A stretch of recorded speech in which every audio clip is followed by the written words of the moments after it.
Sprinkles. Jonathan Sprinkles. Jonathan Sprinkles.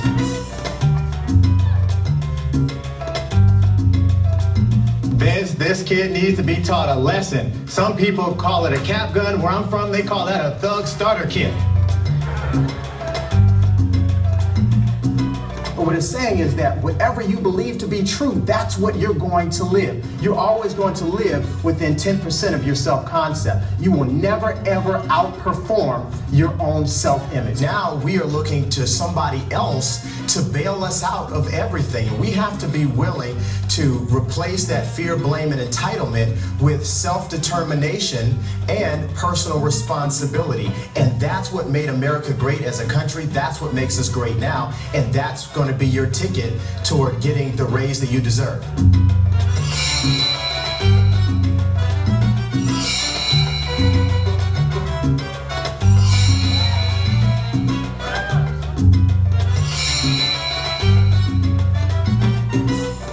When you've made the decision to achieve, it means you cut off the option to fail. And all you have to do is make it happen yourself. Just like Michael Jackson said, if you want to make the world a better place, take a look at yourself and make the change. I love that song.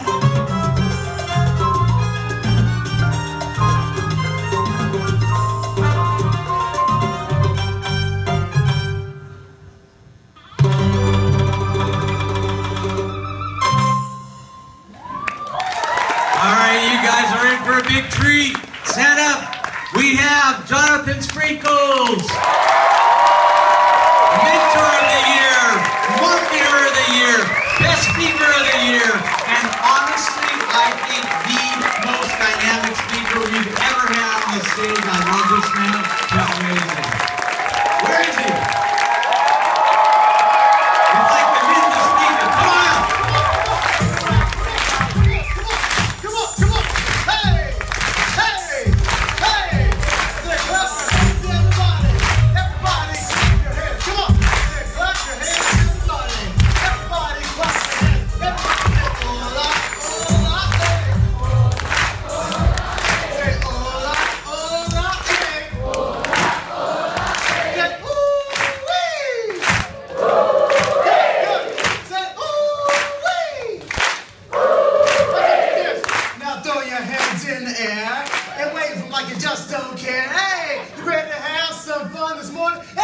Say, oh yeah, oh yeah, oh yeah, oh yeah. Now everybody repeat after me at the top of your voice. Everybody say, if it is going to be, if it is going to be, then it's up to me. Then it's up to me.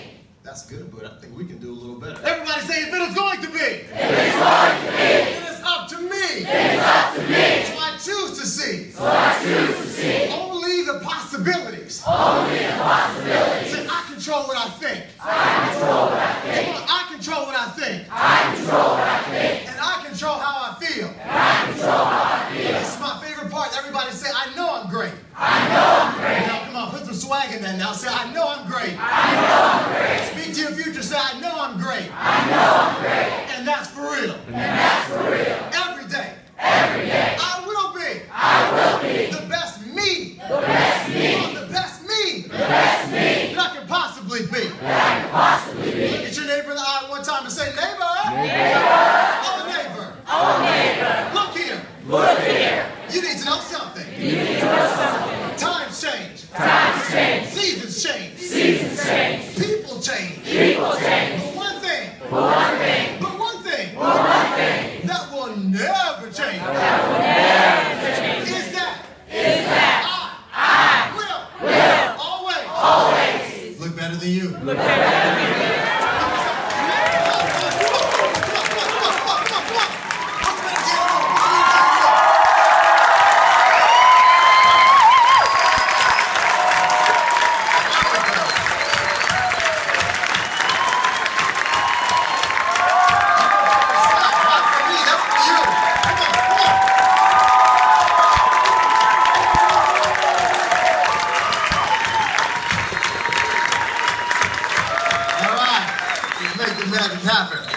If you're ready to have some fun, somebody say fun. Fun. If you're ready to have some fun, somebody say fun. Fun. Now listen, how many of you know that, well, I'll just say this. I was raised by some very good people. They said, John, anytime, anybody, anywhere does anything good for you, you need to make sure that you tell them what? Thank you.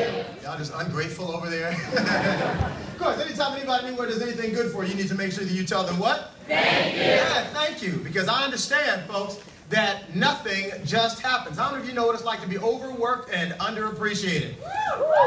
We all know. If you know what that's about, say, That was very black of you. Good job. You was like, Yeah, we all know what that's like, so we're going to make sure that doesn't happen. I know that we've done a lot of appreciation notes, which is great. We've done a lot of clapping and stomping and shouting and dancing and all that other stuff, which is great. But if you just do me a favor, and, you know, I understand that no man or no woman is an island, so I know oftentimes we give all the credit to one person, but I can tell you that the entire LEAP staff has just been phenomenal. This is now my 4th year here at LEAP, and every year I get excited for a special and unique reason for being here. But would you just do me a favor and thank a group of people? Oftentimes the people who don't get mentioned in the thanks. The audiovisual folks, some of the parents, and the other speakers, and the coaches, and the LEAP staff, and Dr. Bill Dorfman. Can we give them all a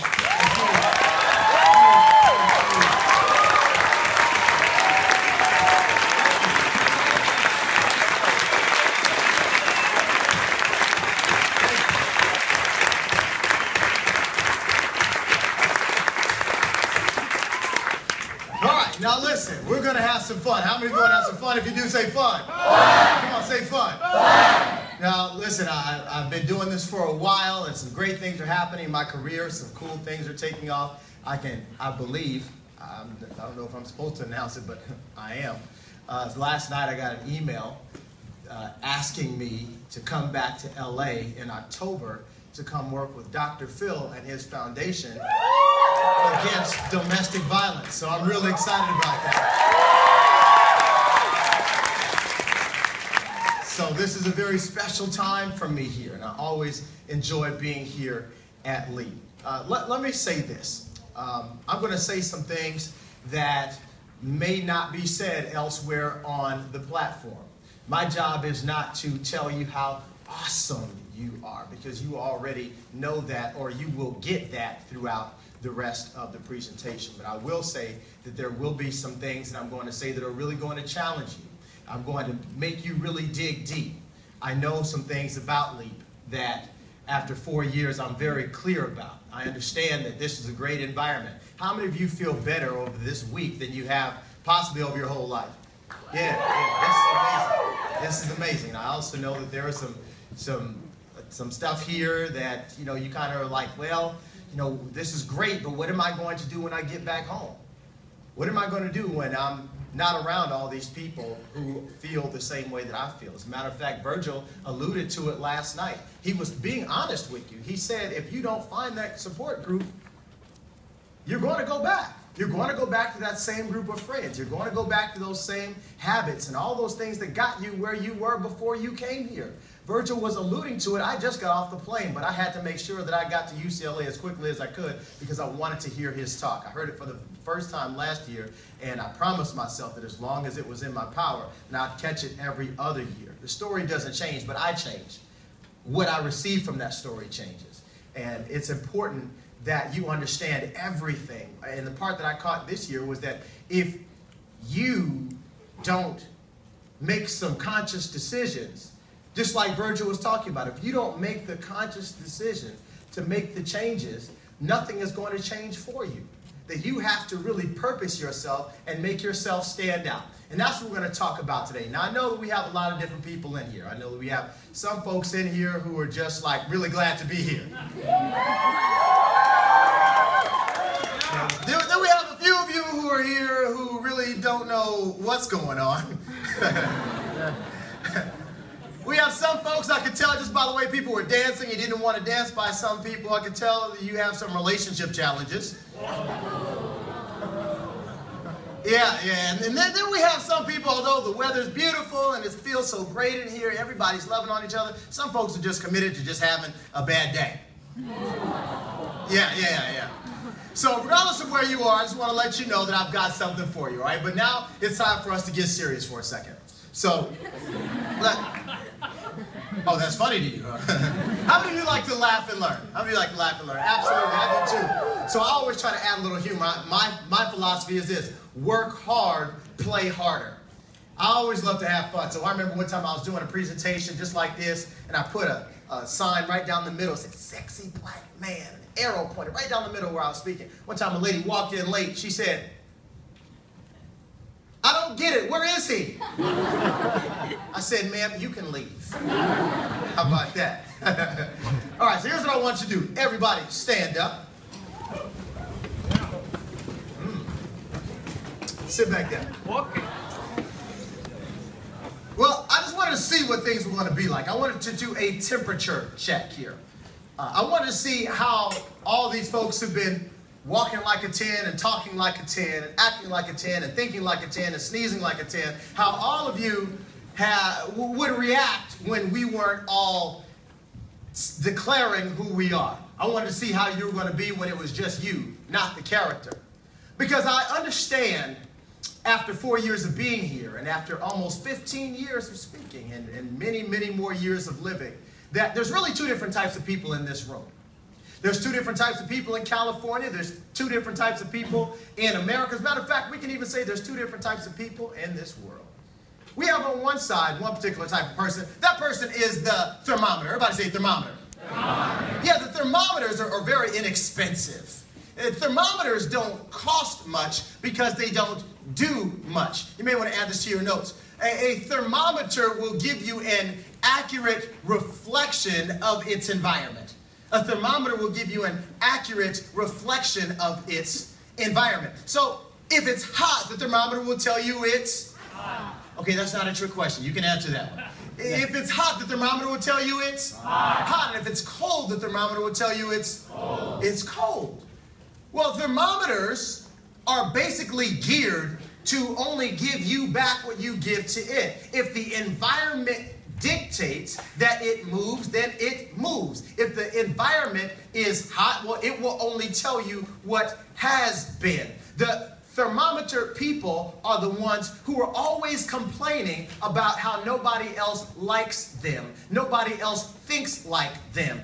Nobody else wants to do what they want to do. Well, you know, this would be so great, but I don't want to be the only one. Well, I would love to be more outgoing, but I don't know if people will accept me. Or I want to share more of myself, but what if people don't like what they find out about me? See, the thermometers have really big butts. They have really big butts. B-U-T, not your posterior. They have really big excuses. They have really big excuses for why certain things can't happen. It's the thermometers who like to live inside of that little box. They say, well, I'm a woman, so how dare me be the president of my organization? They say, well, I'm here and nobody else from LEAP is from my type of situation. Nobody else has one parent in the home, or nobody else was adopted, or nobody else is a minority. Nobody else is from this type of city, or nobody else has this kind of situation. So I need to just stay within my box. The thermometers will only look to step out after somebody else has made it okay. I believe I'm cool if you say I'm cool. I believe I'm a 10 if you say I'm a 10. I believe I'm attractive if you say I'm attractive. The thermometers are always looking for validation. That's the essence of a thermometer. Thermometer will only tell you what the environment has dictated. It's about the atmosphere. Y'all help me out. In order to live, fish need what? Water. In order to grow, plants need soil and water and sun. There are certain things that you must have in order to have a certain atmosphere in order to grow. If you take a fish and put it in a different atmosphere, it will die. The atmosphere that works for us would kill a fish. The atmosphere that would kill I'm confusing myself. The atmosphere that works for us, atmosphere that works for a fish would kill us. Period. Bottom line.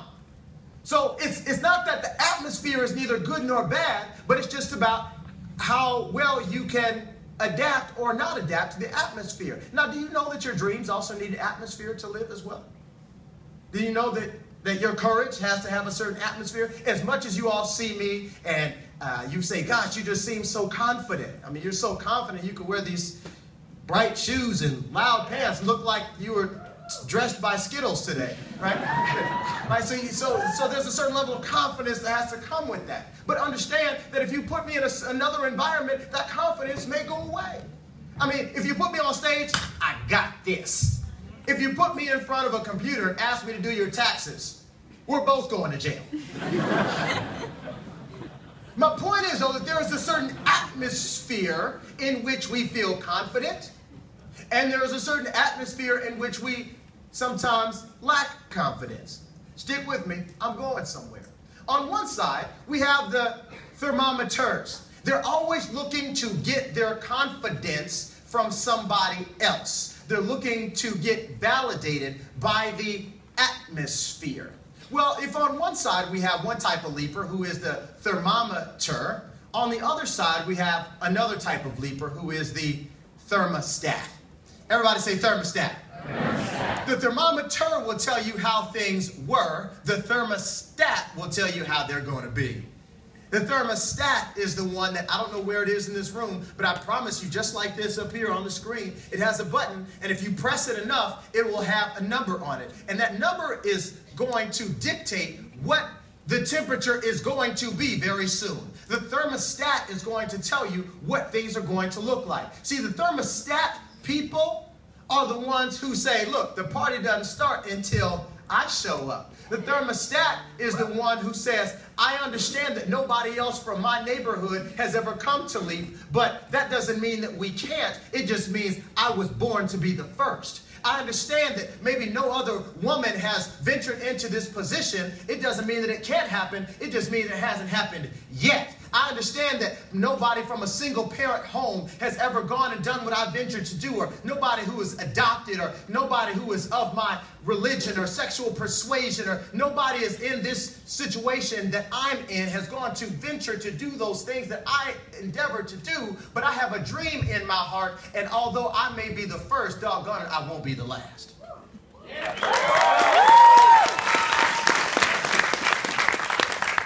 The thermostats are the ones who don't look for validation. They set the pace. You say it's cool because the thermostat made it cool.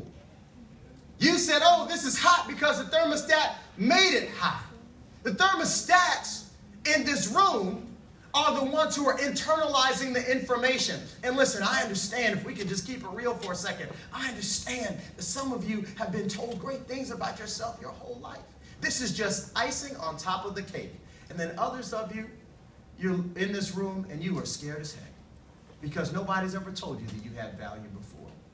People are looking at you and saying that you're too tall, too short, too skinny, too big, too dark, too light. Your hair is too long, your hair is too short, your hair is too straight, your hair is too curly, your lips are too big, your lips are too small, your nose is too... People have said things about you all your life. And for some of you, this is the first time you've ever felt like you've had value.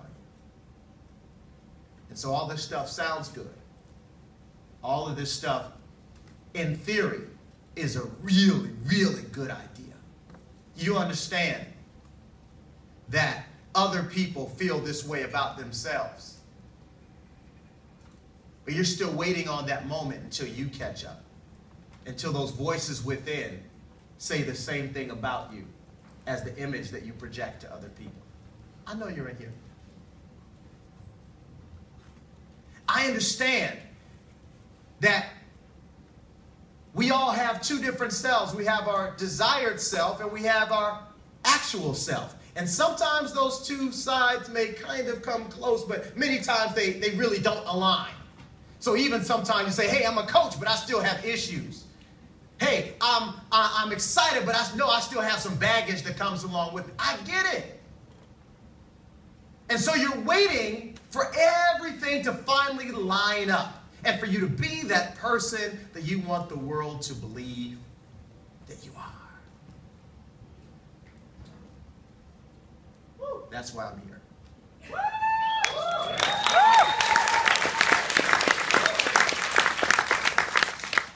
I want you to know that feeling that you have, that's called life. And there's always going to be a time when you feel like, but I don't quite feel good enough to say I'm fully this, or I don't feel like I've fully arrived. Well, let me give you a hint. You never fully arrive. Dr. Bill has done some great things with his life and in business, and he's helping people, and he has a great legacy of leadership, and I guarantee you that if you put him in a corner and you say, hey, have you ever lived a perfect day, Dr. Bill? He would say no. Now, my hair has had a perfect day, but I've never personally had a perfect day. It never happens. So the fact that you're asking yourself these questions, you've already put yourself ahead of 99% of the population, because most of the people, as you know, when we walk down the halls and walk up and down the stairs here at UCLA, they have no clue. When we go back home and think about your neighborhood, think about your family, think about the folks you're in the class with, they have no clue. They're not even asking themselves these questions. So the fact that you're even asking the question, already know that you're already ahead of the majority of the group. I just want you right now to be okay with not being okay. I want you to be okay with knowing that you have to get it together. I want you to be okay with saying, hey, I know that I have some more fences to mend in my life. I'm still going to say I'm a 10. I'm still going to declare that I'm a 10, because one day I will want to feel really like I am a 10 on the inside. That is a process. But that is where it starts, because what you say determines what you see. Add this to your notes, please. Whatever you hear most, you eventually believe. Whatever you hear most, you eventually believe. That's why the old saying says faith comes by hearing. And it's not just hearing one time, many times. Whether you're talking about faith in a higher source or faith in yourself, it comes from hearing over and over and over and over again. That's why it is so essential, not optional. It is essential that you keep saying, I'm a 10, I walk like a 10, I talk like a 10. Because eventually, what happens is when you say it, you put it out there, and then eventually your belief catches up. So what you say determines what you see determines what you believe. What you believe determines how you act. And how you act determines who you become. It all starts with what you say. You cannot take that out. That is an inextricable part of the process. So don't worry about it if the belief hasn't shown up yet. Don't worry about it if you say, yeah, I want to, but what about the real truth about me? Yeah, I want to believe that but what about how I performed last semester? I want to say but what about that bad decision I made? I want to, but what about that choice when I was young that somebody made for me that I wasn't even able to make, and that thing that they did to me that makes me feel so bad and gross and dirty every single day? Keep saying it. Say it anyway. If there was a topic for today, 3 words. Do it anyway. Do it anyway. Now, really, I don't really expect you to hear me until you know me. So let me explain to who you're talking to. Well, first of all, let me get into this. This guy named Dennis Waitley said this. I really thought it was powerful. He said, you can either accept the circumstances as they are, or you must accept the responsibility of changing them. Look, in your group, good stuff, isn't it?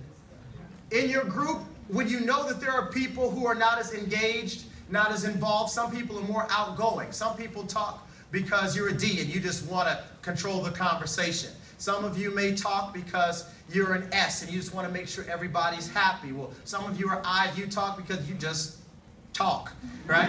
Sometimes that's just how it goes, right? But and that's cool. But what about those people who are saying nothing?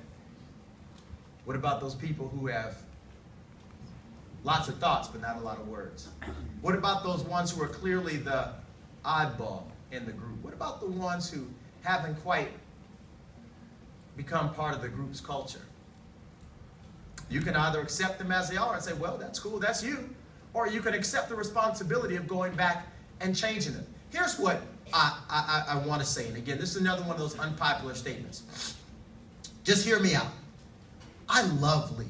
In my opinion, LEAP is the best organization in the country for young people that will change your life. Okay? Okay? So here's what I'm saying. I understand that the process that is here is second to none. I also understand that while we're all loving on and supporting each other and telling each other how great we are, it is not an insult to say that this environment is awesome. It's also somewhat utopian. It is better than the real world. So in essence, it's not fully real. So here we support each other, we love on each other, and we do the things, and this is what needs to happen. Just like basic training, right? You're not doing basic training all the time, but you have to have that indoctrination and the retraining of the brain. So this is good. I'm not criticizing, I'm just saying what it is. You all know that your schools aren't like this. If they were, we wouldn't have to have LEAP, okay? My point is this, that there's no bullying here, or at least not a lot here at LEAP. There is no pressure to be something that you're not here at LEAP. We all love and accept each other. At home, though, there's all the above plus more. And while we're talking about these boxes that we put ourselves in, D, I, S, C, I'm a 10, and all these great things, understand this. We all have places of confidence. And we all have places in which we lack confidence. Now, we all have places in which now we understand our strengths. Well, I know that I'm an S, so this is what I bring to the table. I know I'm a D, so that means I'm really good at this. But in the real world, I want you to write this down. Add this to your notes, please. Your greatest strength is also your greatest weakness. See, we all have places in which we're strong. If somebody is over in the corner crying, the S's will run to them like it's nobody's business. You're on them, helping them, and you want to see if they're okay. If they're crying, you'll cry with them. You don't even know what they're crying about. You just go run and cry, right? Because that's what you do. If there's a problem that needs to be solved, the D's are on the spot. I got this. Let me also say this. There's a place in which we have the strength, and there's also a place in which we wimp out. And you know what I'm talking about. There's somebody being bullied at our school. Let me just keep it real. So let's say you have a friend or somebody you know, and you're around some other people. This is one person who you're friends with, and then there's 3 other people that you're with who also know this person. Now you're cool with this person. Let's call her Haley. Okay, you're cool with Haley, but then you're with 3 other people who don't like Haley, and they're talking so bad about her, saying things that aren't even really fully accurate, and you know this. So now you're stuck in a moral dilemma. Do you go along with them, or do you stand up? Do you become the unpopular one? And everybody looks at you like, who are you? What, you are police? What, you are mom? Don't try to talk to me like that. I want you to understand this. Add this to your notes, please. 2 phrases. Silence implies consent. Silence implies consent. But Haley, I didn't say anything too. Yeah, but you did not say anything. You didn't stick up for me when I wasn't there. You didn't score for me when I couldn't score for myself. Next note I want you to add to your notes, please. To not decide is to decide. To not decide is to decide. Because you're either part of the problem or you're part of the solution. And if you sit there stuck and just let things go right where they are, that means you've made a decision to be a part of the problem. See, the reason why I'm here isn't just to continue to affirm you. They can get anybody to do that. That's cool. And they have great people. You know, Dr. Bill's program and Candace Simmons' program and Matt's program and Marty's program and Ryan's program, all of them are great. You could do all that. My question is what are you going to do when the time gets tough and you're at that point of decision and you're at a crossroads? Am I going to do what's popular or am I going to do what's right? What is it inside of you and inside of me that makes us wimp out?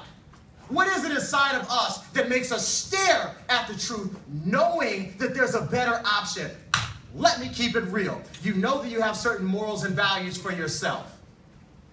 You're in this relationship with somebody who you feel you love. And this person says, hey, I'm ready to take this relationship to another level.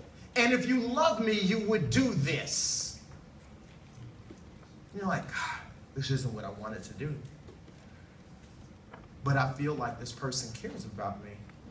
And I don't want to lose him. I don't want to lose her. All my friends are also doing this as well. I mean, it can't be that bad. Or else other people wouldn't be saying that they're doing it also. I mean, it's all in the music. Everybody's saying it. And I'm kind of tired of being the only one who doesn't know what this is like. I mean, it's not going to kill you. I'll just be like everybody else. What is it about us that makes us wimp out? Let me keep it real. So we're at the party, hanging out. We got the love in the club, right? We got the party. Oh, okay, we're all under 18, but we have the keg party after the big football game on Friday night. Right? So we go out into the fields or somebody's house when the parents are gone, and somebody gets a keg and they bring it to the house, and you know everybody's doing their thing, and people are dancing, and some people are smoking, and then people are drinking, and nobody here is over 21. You better not be 21 in high school, but so everybody here is doing their thing, and all of a sudden that little red cup starts going around the circle, and it gets passed to you. Decision. This may or may not be how you want to get down, but all eyes are on you. Do I do what's popular? I do what's right. What is it inside of us that makes us wimp out? What is it inside of us? What was it inside of Virgil that had that letter, knowing everything that he has been through? And having felt like this was the last time that I could possibly make this choice. And that letter was burning a hole inside that man's pocket. And he still said no. It's the same thing that was inside of me. It's the same thing that's inside of you. You know, we like to talk about who we are and say, yeah, I'm a D and this is why I'm great. Well, D's wimp out too. These are the main ones who will say, ain't my problem. These, yeah, you're so strong. And you can conquer the world. But you say, yeah, she's not my friend. Or, yeah, whatever. It would take too much time for me to fix it. I've got other things to do. Eyes, yeah, you love to be loved. You like to be liked. You have to be the center of attention. And for you to take an unpopular stance means that you might have what you fear most, social rejection. You could not stand to have everybody look at you and you're the only one sitting by yourself in the cafeteria because you chose to take an unpopular stance. S's, love people. And you just don't want to hurt anybody's feelings. You love helping people.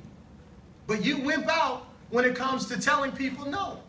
And you'd rather put everybody else first and put your needs last. See? Well, you just want to do what's right. Just want to call yourself always on the right side. And so sometimes your job, you feel as though, is to say, well, at least I didn't go along with it. At least I wasn't a part of it. I mean, I was in the car. I just didn't do what they did. My point is, folks, that your greatest strength is also your greatest weakness. And the blood is on all of our hands at some point. All of us have a point of confidence, and we all have a point in which we wimp out. I want to talk about that for a minute. If we can keep it real for a moment, if we can just stop putting on the persona and just be the person, let's talk about why we needed to come to Leap. Because at some point in all of our lives, not some, all of our lives, we've all wimped out. We've all made some choices and some decisions and said, I know better, but I refused to do better. We've all been there. Now, again, I don't expect you to hear me until you know me. So let me show you who you're looking at right here. That beautiful lady on the left, her name is Shirley. That handsome gentleman on the right, his name is Ernie. And yeah, that's me in the middle. Yeah. I'm only 2 years old, but me and my dad already have matching afros. Now, I love that picture because it's the first, the last, and the only picture that my parents have together. See, my parents divorced when I was about 4 or 5 years old. And I grew up in a one-bedroom apartment not too far from here. Now in South Central Los Angeles. And a couple of people know, most of you don't. For those of you who know that South Central Los Angeles is like the capital G in ghetto, right? It's not the place you want your kids to grow up. And so my father saw this and he took me with him. And it was kind of like that movie, Pursuit of Happiness. How many of you have seen Pursuit of Happiness? Raise your hand high. Come on, show me the whole armpit. There we go. There we go. Raise them high, raise them high. Okay, that's good, but not enough hands are going up. You need to see that movie. Because the movie is not just a movie about Will Smith and his son Jaden. It wasn't about Chris Gardner and his son Chris Jr. It was really a movie about America. It's a movie about Leap. The movie Pursuit of Happiness is about Leap. Because the message of the movie wasn't about getting rich. The message of the movie was this. Please add this to your notes. At Leap, it doesn't matter where you start. The only thing that matters is where you choose to finish. It doesn't matter where you start. My question is, where do you choose to finish? I don't care what your personality trait is. My question is, where do you choose to finish? I don't care if you're out of your comfort zone. My question is, where do you choose to finish? The message of that movie is the same message that Dr. Bill Dorfman has put out throughout this program, that every coach is trying to drill into our heads year after year after year until we finally get it, until we finally get up enough courage to stop wimping out. It doesn't matter what you did before, y'all. My question is, where do you choose to finish? The reason why I love Leap is because it just gives you more options of where you choose to finish. I understand that you may not have a lot. You might be here on scholarship. So, where do you choose to finish? I understand that your parents may have had to get a ride to take you to the bus station to get you here. This might have been your first time on the airplane. You might come from a tiny little town in which everybody else looks, acts all the same. And this might be the most diverse room you've ever. My question is, where do you choose to finish? See, every single day when you wake up in your room, the world asks you a question. And I want you to write this question down for your own notes. The world asks you a question, and that question is, will you be stopped? If I throw some rumors out about you, will you be stopped? If I give you a bad test grade, will you be stopped? If your friends talk about you, will you be stopped? If people say that people of faith are crazy, will you be stopped? If you're the only person at your school who's committed to purity, will you be stopped? If you choose to not smoke, not drink, will you be stopped? If your parents sometimes act like you're the parent and they're the child, will you be stopped? If nobody else in your family is even dreaming about going to college, will you be stopped? And it's not about what you say in these moments. It's through your actions and your consistency that you answer that question. Is a little headache enough to stop you? Some rumors enough to stop you? Is it bad when people say bad things about you? Will that stop you? See, I learned when I was at the lowest point, second lowest point of my life. I'll tell you about the first one in a minute. The second lowest point was when I almost failed out of college my junior year. I posted a 1.75 GPA at the end of my junior year, first semester of my junior year.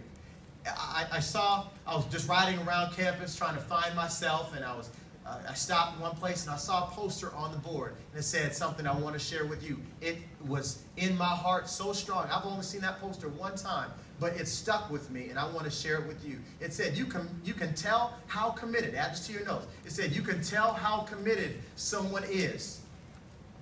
You can tell how committed someone is to their dreams by how much it takes to discourage them. You can tell how committed you are, Katie, by how much it takes to discourage you. You can tell how committed you are, Tim, to your dreams by how much it takes to discourage you. Deshaun, you can tell how committed you are by how much it takes to discourage you. Maria, you can tell how committed you are to college by how much it takes to discourage you from going to college. Every single morning, no matter where you are, whether you wake up in a home or an apartment, whether you wake up in a house that isn't yours, I don't care if you wake up in a car or in a homeless shelter, the world is asking you the same question: will you be stopped? And it's through your actions and your attitudes that you determine yes or no. My father was taking me with him, and it was like that movie Pursuit of Happiness, because the reason why I can speak so specifically about not having certain home environments is because, well, obviously my parents weren't together, and I grew up before age 13 in 7 different houses. 7. We lived in couches and guest bedrooms and everywhere we could just so we could get by. And I bought into it. I was the ultimate thermometer. I bought into it 100% because I was one of the few kids at school. I went to school down in Culver City. I was one of the few kids who didn't have two parents. My father didn't really have a nice car, and so I would ask him to drop me off around the corner, and I'd walk to school because I didn't want to be different. And most of the schools that I went to, they were predominantly white. Me, I'm predominantly black. And so I never really fit in. You know, I was like this scenario. I was too black for all the white kids, but then too white for all the black kids. I was somewhere in the middle, like khaki. And so here I was, always trying to fit in. And anything I could do just so I could get people to like me, just so I could fit in. If I was in a group full of people who were cursing, I'd curse up a storm just so I could fit in. If I was in a group full of folks who were lying, my parents taught me the value of honesty, but I'd lie up a storm just so I could fit in. If I was in a group full of guys bragging about all the pretty girls they had, then I just went back to lying, basically. Don't let the bow tie fool you. When I graduated high school, y'all, I was 5'10", 135 pounds. I wasn't just skinny, I was petite. I was the one who was so desperate, I would be like, hey baby, how about you just give me the first 3 numbers? I'll guess the rest. My man said, I may try that tonight. And so here I was, always trying to do anything I could just so I could fit in. And I remember right around the time when gangster rap first came out, I decided I was going to do the thug thing, right? I was going to be a thug. I was going to do the thug thing. I was going to be a thug. And so here I was going to be a thug. You can kind of tell I wasn't born to be a thug, though. Listen, my name is Jonathan Sprinkles.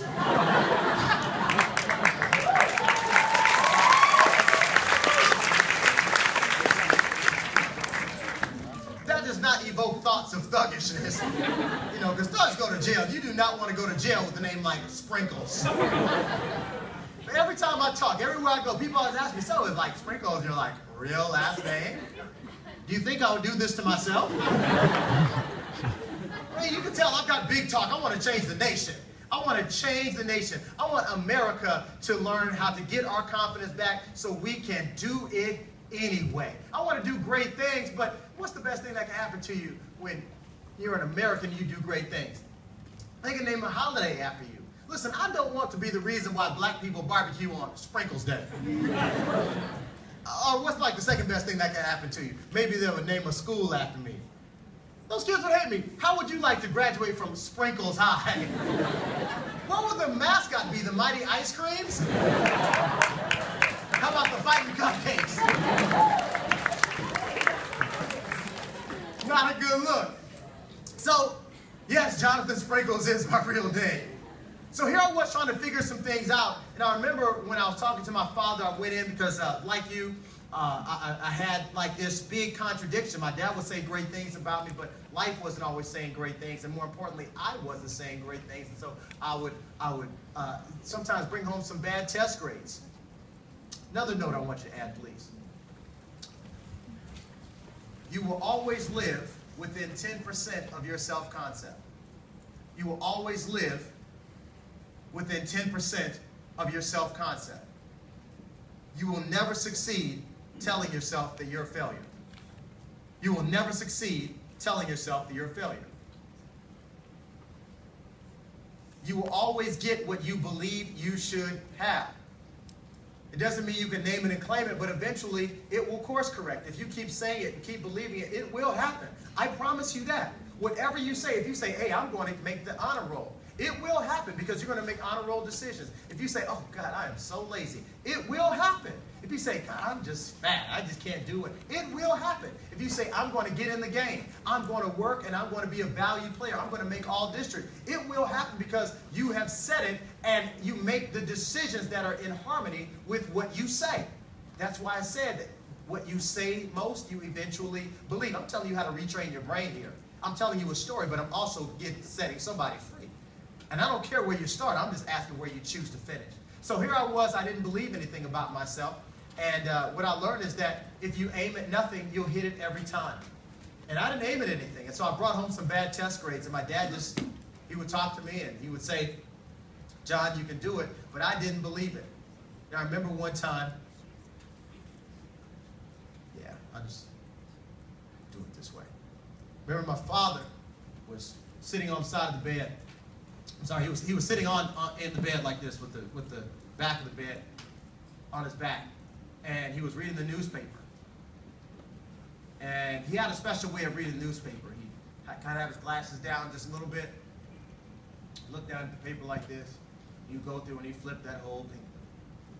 And I remember one time I brought home a bad test grade. And I said, Dad, look, I can't do it. I can't do it.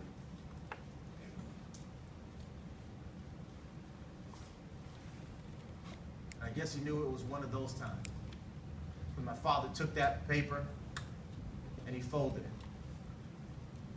And he took it again, folded it in half, put it next to him, took his glasses, folded his glasses, put it on the paper. And he said something to me that, although it happened many years ago, I feel almost like he said it this morning. He said something to me that I'll never forget because he never changed his focus. He always looked at me right in the eye.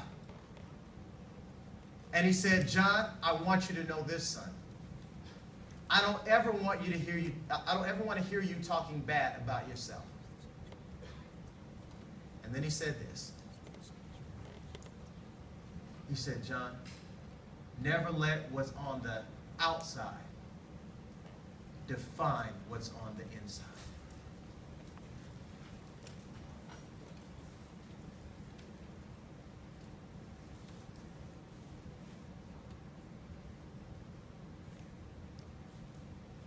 That in America, all things are possible for those who believe. Whatever you believe, the possibilities are wide open for you. Never let what's on the outside define what's on the inside. You are not your clothes. Those clothes could be taken away from you. Then what do you have? You are not your job. You are not your position on the team. You're not a pair of Jordans or a pair of Jimmy's shoes. You're not a Louis Vuitton purse. Are you kidding me?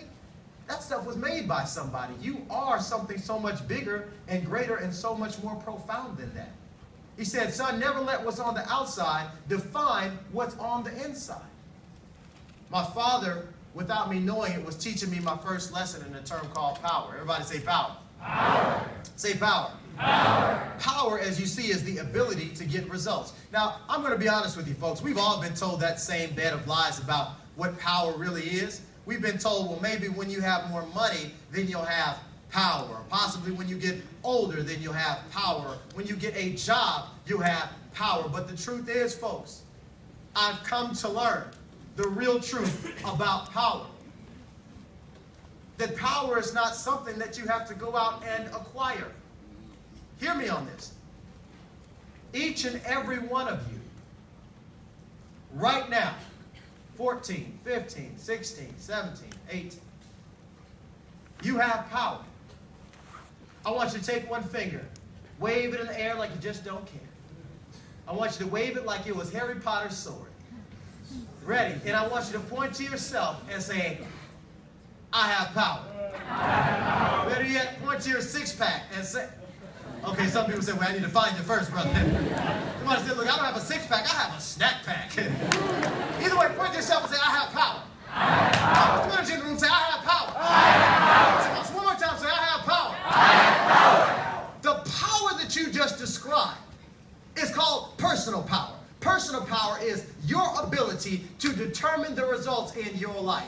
Personal power is your ability to determine the results in your life. Here's what I'm saying.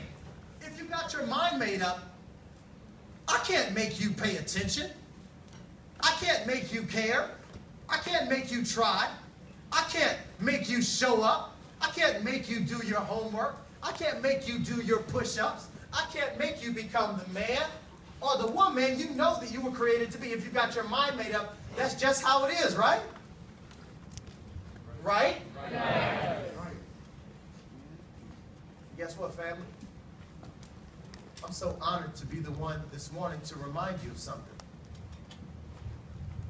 That although I can't make you, no matter what statistics I throw at you, no matter what I may say about your tattoos, no matter what I may say about people like you, no matter what I may tell you that the prognosticators and the statisticians have said, no matter what I declare about your future, no matter how much I try to inspire you or no matter how much I try to bring you down, no matter what, not only can I not make you, Leap family, I want you to know, if you got your mind made up, I also can't stop you.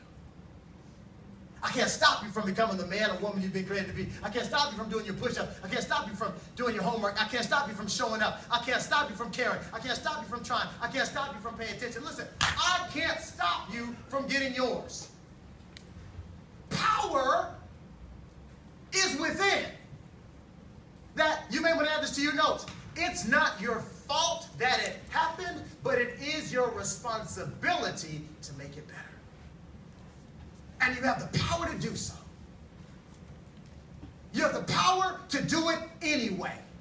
You have the power to stop wimping out. You have the power to change your life one decision at a time. You have the power to say no when it's time to say no and be okay with that. You have the power to overcome people's little silly stuff. Well, if you love me, you would do this. You have the power to say, if you love me, you wouldn't put me in this position. You have the power to stand up for what is right. You have the power to be your own man or be your own woman. You have the power to say, I have faith and I'm proud of it. You have the power to be the first. You have the power to be the only. You have the power to stand in truth. You have the power to shift the atmosphere.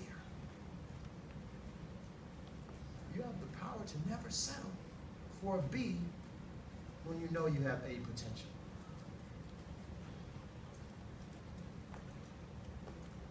You have the power to stop making excuses for yourself. Stop saying, oh, but there's so many of them and it's just me. Reason why they don't think that way is because nobody ever stands up. Martin Luther King said the only thing necessary for evil to triumph is for good men or women to do nothing. You have the power to be a thermostat. You have the power to shift the atmosphere from one of negativity to one of positivity. You have the power to let other people know that they too have power. You have the power to go back and change your doggone school, change your community, and change your country.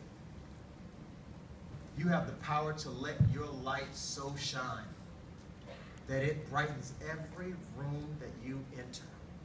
That power is within. Lady Gaga said, changing the world is easy. It's not hard. It's easy. You just do it one person at a time. Changing the world happens with you changing yourself. And then you choose to step out and help somebody else. If you see somebody without a smile today, give them one of yours. Changing the world doesn't take a whole bunch of money. It doesn't take any money at all, as a matter of fact. But it takes your willingness to say yes. Please add this to your notes. One unconditional yes is worth more than all of your excuses to say no. One unconditional yes is worth more than all your excuses to say no. If I can be very transparent with you, family, I've had a big couple of weeks. Last Wednesday, I flew back and forth to Oklahoma on the same day. Thursday through Sunday, I spoke at my own event. I was on my feet for about 14 hours a day.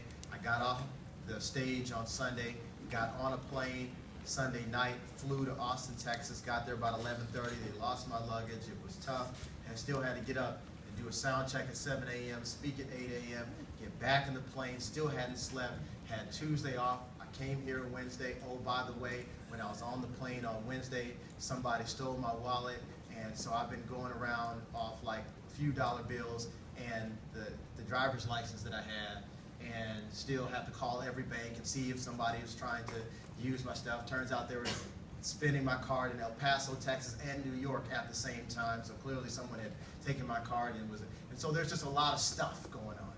And so I hadn't really found my focus, and I was in here, and part of the reason why I was here to listen was because I wanted to just see you, I wanted to reconnect with some folks, but I wanted to hear Virgil so that I could get a little bit of centering myself, and I still wasn't sure what I was going to talk about. Every year is a little bit different. Those of you who've heard me 4 years know this is 4 different talks. I respect the invitation that Dr. Bill has given me so much that I wouldn't just give you a pre-canned type of thing, because if that were the case, I could just send a DVD and you could just watch that. I want to always give you something special. What I know for sure now, after I stood on stage, was that the reason why I was sent here, operative word, sent here, was to remind you that you have the power to do it anyway. That although you may be uncomfortable, I want you to add this to your notes, please. Everything that you want in life is just outside of your comfort zone. Everything that you want is just outside of your comfort zone. If you could already do it, look, you'd have it. So you have to be willing to stretch. If you don't normally talk to people, it's time to speak up. If you normally talk too much, it's time to shut up. Everything you want in life is just outside of your comfort zone. Everything you want in life is just outside of your little D box, just outside of your S box. Everything you want in life is the stuff that makes you feel so weird, I don't know if I'm going to do this, but I did it anyway. I don't normally go up and tell ladies as pretty as you are that I think that you're gorgeous, but I want to do it anyway. When you do that, you walk away, but then watch over your shoulder just in case you said, I think you're cute too. And you get to turn around. I don't normally tell people like you. I don't normally do this. I'm an introvert, but I want to go ahead and do it anyway. That's where your power comes from. And it all starts with a conversation. We're going to do this and then we'll shut down. It all starts with a conversation called, what if? I'm going to give you this as your final tool. What if? There's a conversation that happens in everybody's mind before you, when you're at that point of decision. Tony Robbins said, it is at the point of decision that your destiny is determined. It's at the point of decision that your destiny is determined. When you have that, maybe I should, maybe I shouldn't. And you're like, I'd love to, but but Jonathan said, but go do it anyway. But what if it doesn't work? But what if I say this? But what if they don't like it? See, there's that what if conversation that happens inside of everybody's mind. We all go through it. Well, I need one person to help me out really quickly. One person, come on up, come on up. Give her a big round of applause, please.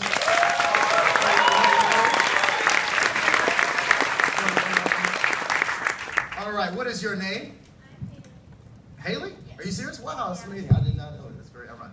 Everybody say, what up, Haley? Haley. Was that a little odd when I said Haley? And yeah. It's a little spooky, huh? Well, I mean, that's what happens when you walk on purpose, I guess. Go on, step up, step up. Okay, so Haley, I know that sometimes you think about things and you think, well, what if this doesn't work? Okay, think about some things that you've worried about in the last, I don't know, year or so. Okay, what if I don't make the team? Or what if I don't make a grade grade? Just whatever, it doesn't matter. Okay, you're going to give the what if down. Like, what if it doesn't work? I'm going to provide the what if up. What if it does work? Let me show you what that looks like. Go ahead, just say one what if. What if I don't make it on yearbook staff?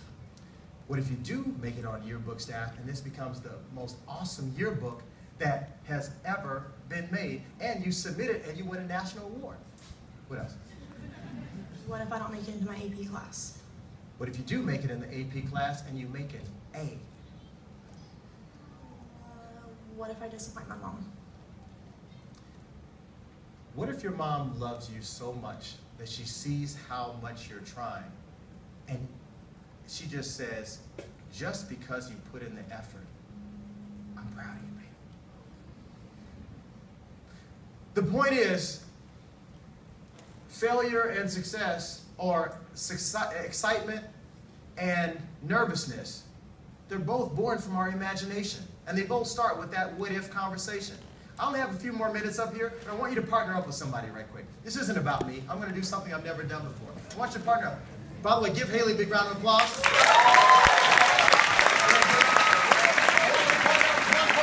Partner up with one person. Lock eyes with your partner. Give your partner a high five.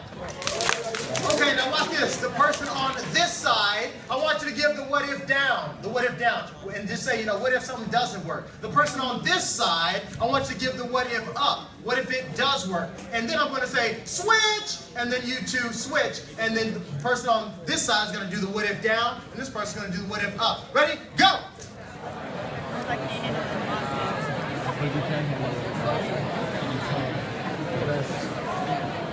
Experiences of your life. That's risky that you can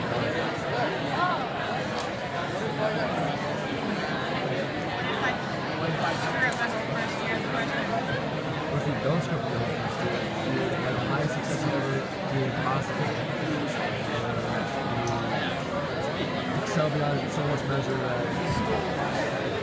you see a whole new outlook. Switch! What if?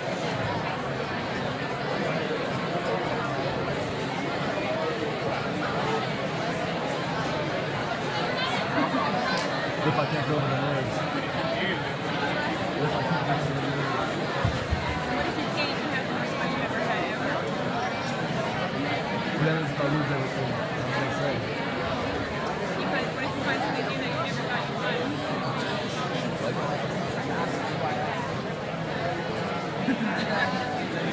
All right, wherever you are in the process, give your neighbor a big high five and say thank you. Give somebody else a hug and say that feels good. That feels good. Good, good. Quick impressions. Quick impressions. How do you feel now?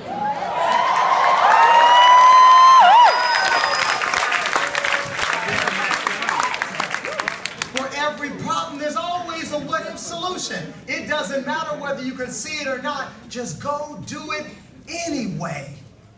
Do it anyway. Confidence comes from those times in which you were scared. Not the easy stuff. It's those times when you weren't sure, but you chose to do it anyway.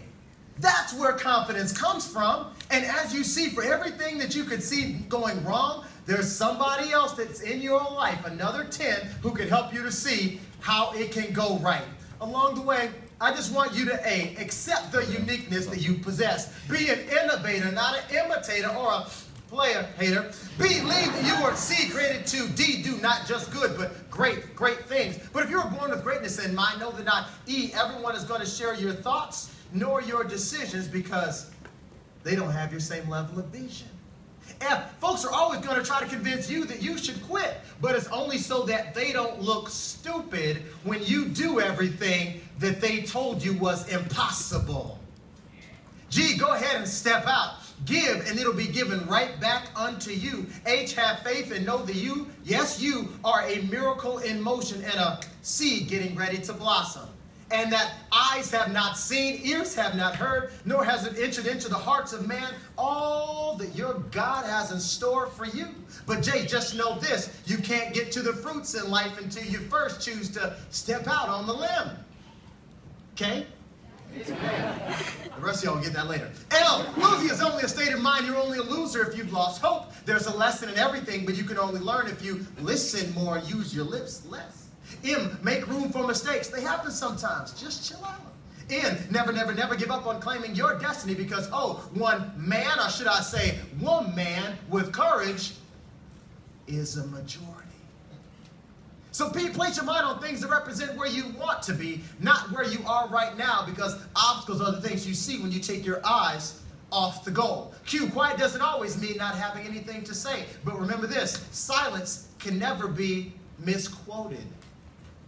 R, this is my favorite one. R, race and gender are great for record keeping, but terrible for excuses. So S, stop blaming others for your mistakes. Because girl, if you knew he was a little snake in the grass, you should have put your boots on and kept stepping. T, take time out daily to give thanks for 3 things in your life. 2 things that did happen and 1 thing that didn't. You need to always be very careful about who you allow in your inner circle because W, when you got it going on, you normally attract 2 different types of people. Those who also have it going on and those who don't have it going on but just want to be seen with you because you've got it going on. Expect to get out of your life only what you put into it. First, be faithful over a few things. First, be faithful over your homework. First, be faithful over your optimism. First, be faithful over that unconditional yes. First, be faithful and do it anyway. First, be faithful over your courage. First, be faithful over the information in this book that will change your life. First, be faithful over a few things, then you can be ruler over many. Why settle for second best? Folks, we've come too far to give up now, haven't we? Yeah. Why settle for second best? If you don't hear it from anybody else today, I want you to know this. I believe it.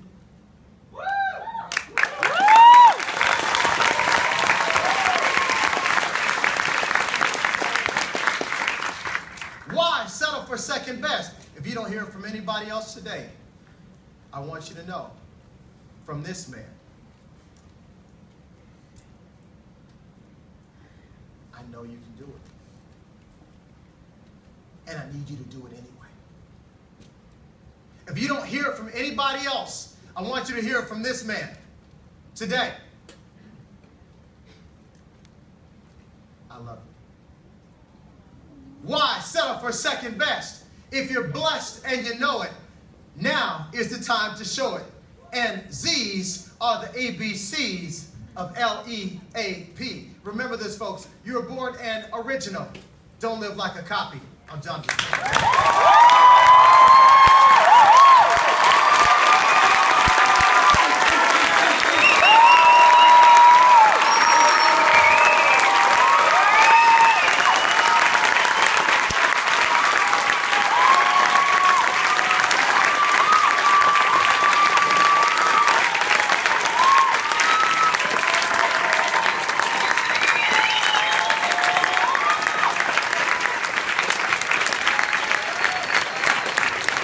I'm going to say one thing.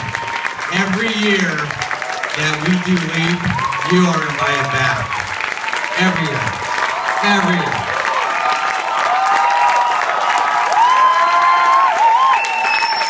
In fact, I'm going to give you Thursday mornings. So you just mark it in your little iPad from now until forever.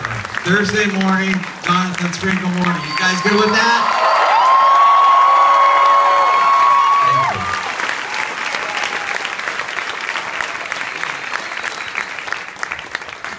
All right. You guys are amazing. Last night was amazing. Dr. Wells asked me to show this.